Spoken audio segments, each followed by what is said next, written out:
Well, thank you so much, everyone. Good afternoon. And echoing our previous speaker, thanks for sticking with us this afternoon. Um, and a huge thank you to all of the poster presenters. I had a lot of fun going through those, and also to our organizers. This is such a wonderful event. It's my first time in this area, so it was a really nice drive out here. Um, so today I'll take a broader view of my research program and how we hope to bring personalized medicine to tribal communities. I also want to mention that my research lab is actively doing research with the Strong Heart Study communities, and um, which you can see the results of in the back. My student has a poster where she's presenting research on our genome-wide association study on nicotine metabolism within the Strong Heart Study communities. Um, my student is Carissa Sherman, but I won't be talking a lot about that today. So I grew up on the Navajo Nation in Arizona, this little blog here. Next slide. Oh, next slide. Okay, sorry about that. You can go two more animations. But I grew up on the Navajo Nation, and I did both my PhD and my postdoc at the University of Washington. Next slide. Oh, actually, can you go back to the previous one? Sorry, it's animated.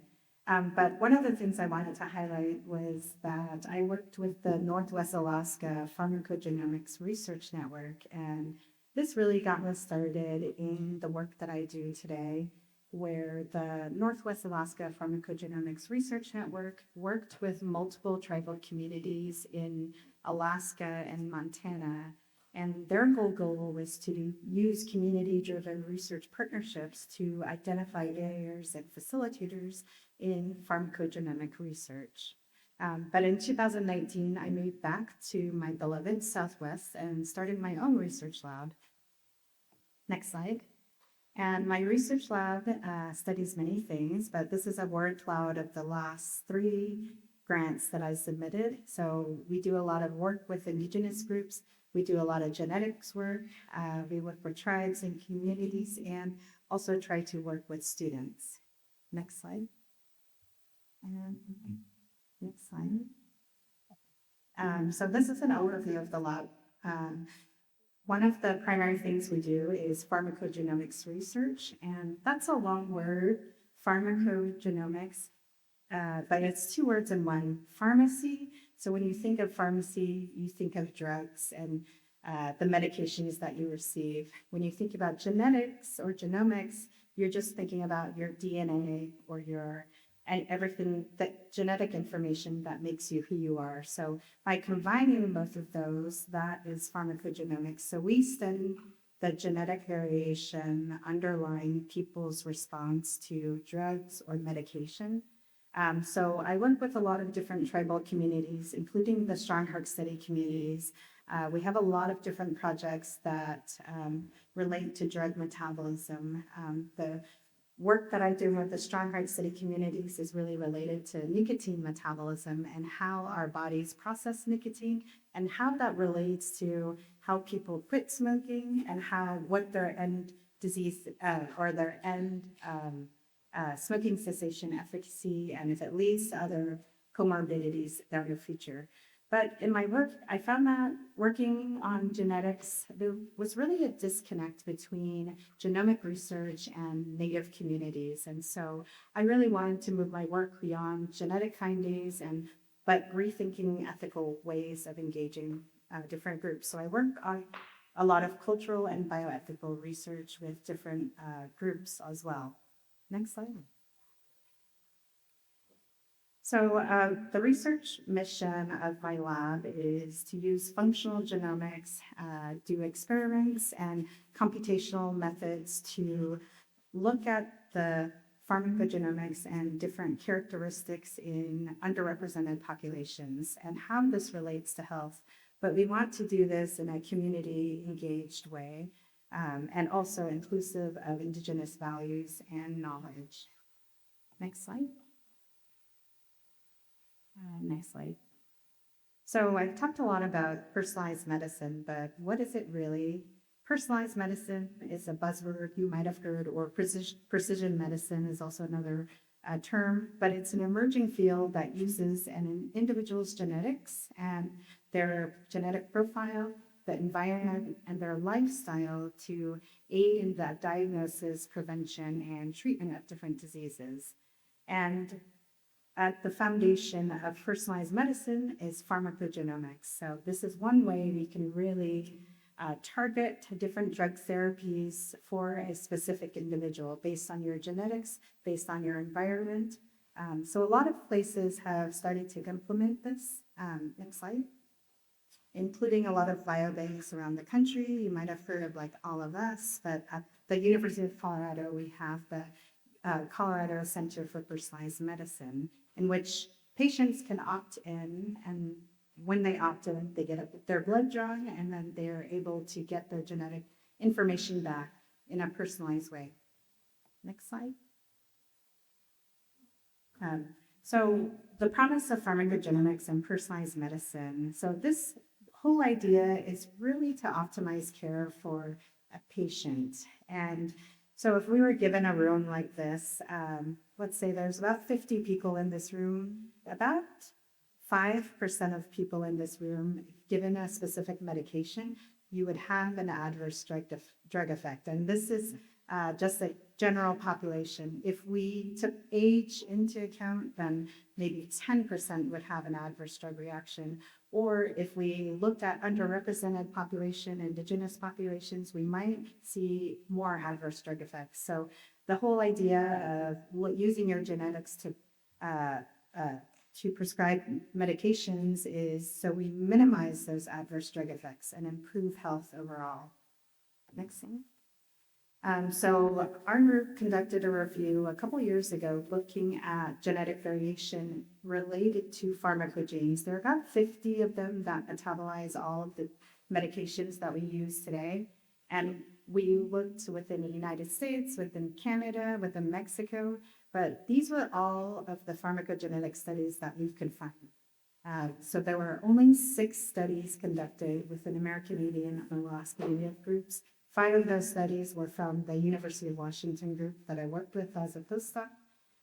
In the other parts of the world, there were 7 studies in Canada, 14 studies in Mexico, but definitely underrepresented. And so without having this data, so going back to Dr. Wilson's talk earlier, without this data, we're not able to optimize healthcare or help people in a better way. So we need to gather this data in order to inform ourselves, to inform our communities. Next slide. This is just an example of how we can apply pharmacogenomics in the clinic. This was a study done a couple years ago. They compared 2 groups.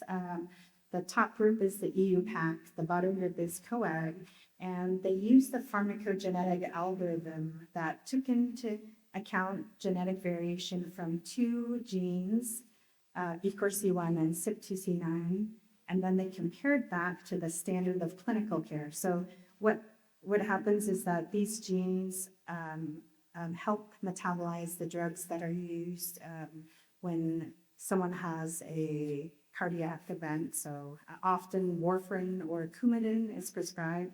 And this is a tricky drug because you need to be within a specific therapeutic window in order for the drug to be effective. So when they looked at this cohort, they found that by looking at someone's genetics for the top group, they were able to find a benefit for using genotype guided warfarin dosing. For the bottom group, they weren't able to find, there were no differences between the 2 groups, basically. So why are we seeing these different results? Next slide.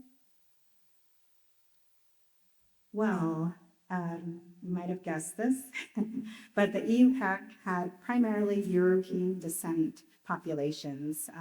Almost all of them were European descent. The other group, COAG, had about, I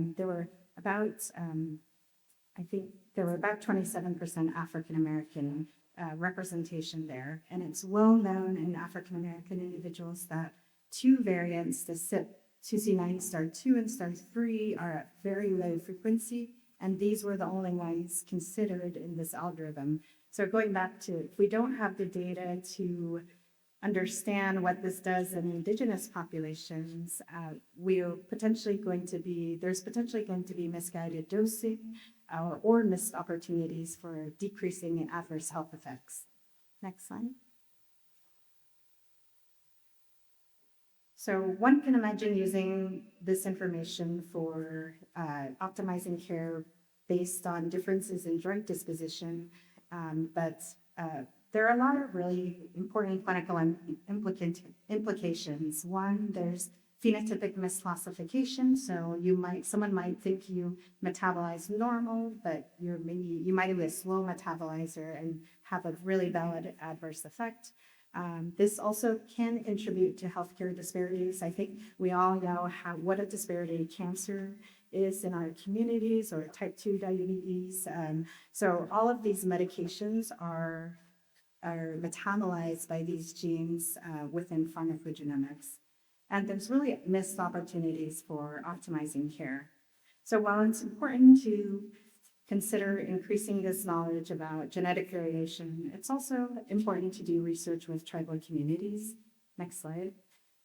So my lab has really tried to do this in a way when we work with communities. We've worked with my own tribe in the Southwest and other tribal communities, but we try to bring culture into the research lab. Often people think of the lab as very sterile. If you go to my lab, you'll see a lot of native art on the walls, and we have had a lot of indigenous trees throughout our lab over the years. Next slide. Next one. And then we also do a lot of community engaged research with communities, having conversations about how the research process should go, having that inform where the research goes. Next slide.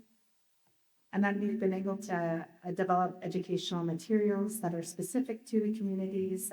We've gone on radio shows and delivered results to different communities. We've created a genetics glossary in an indigenous language for working with the communities.